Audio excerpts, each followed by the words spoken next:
Mr. Speaker, thank you very much, Mr. Speaker. I think I cannot thank you more for affording me this opportunity at this late hour. Mr. Speaker, I stand right from the onset to say that I oppose this particular motion, Mr. Speaker, and I have reasons for doing so. Mr. Speaker, the key witness or the mover of the motion came before this House yesterday, Mr. Speaker. And although I'm not a lawyer, but I know that it is there in the rules of natural justice that whoever alleges must prove. The Honorable Mutuse was not able to prove any of the allegations or any of the grounds that he laid against His Excellency the Deputy President, Mr. Speaker. Mr. Speaker, Kenyans were and are watching these proceedings. They were able to see the cross-examination and to hear the cross-examination of the Honorable Mutuse, Mr. Speaker.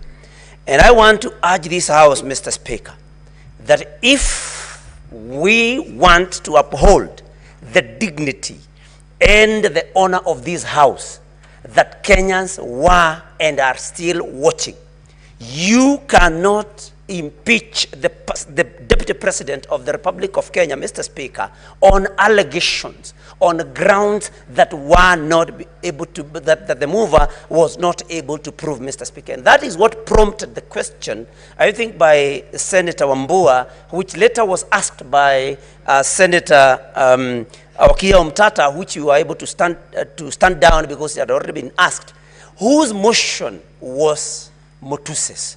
Because it was not his motion. He had no proof of any or for any of the allegations, Mr. Speaker, and that is why this House, in order for us to uphold, like I've said, the dignity and honor, we need to vote no to this motion, Mr. Speaker. Mr. Speaker, many that have spoken before me have talked about the woman, the adulterous woman that was caught in the Bible. Senator Kajwang put it even better, that they did not bring the man that she was caught in the act with. Mr. Speaker, we need to ask ourselves, how good are we? How clean are we? Are we qualified to throw the first stone, Mr. Speaker? I think that is the first question that we should ask ourselves. That as we judge the Deputy President, how good are we? How many mistakes, how many offenses have we ever committed? How many sins even have we ever committed? And God forgive us, and our fellow human beings also forgive us, Mr. Speaker. But the most moving thing, Mr. Speaker, is that we did not give the Deputy President an opportunity.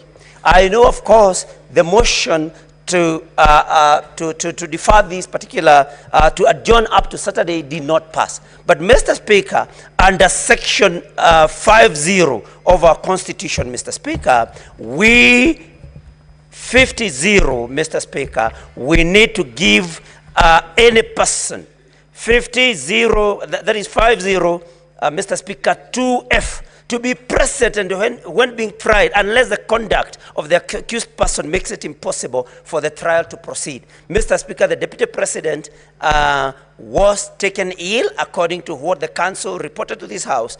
And Mr. Speaker, we did not give him an opportunity. Mr. Speaker, I draw your attention also to our Constitution, Article 145, Clause 5, the President shall have the right to appear and, not or, and be represented before the special committee, Mr. Speaker. We did not give him that opportunity. Mr. Speaker, because I can see my time is wearing out, if not for anything, Mr. Speaker, I ask this House, you cannot condemn a sick person. Any one of us can get sick. I want to appeal to my colleagues, Mr. Speaker.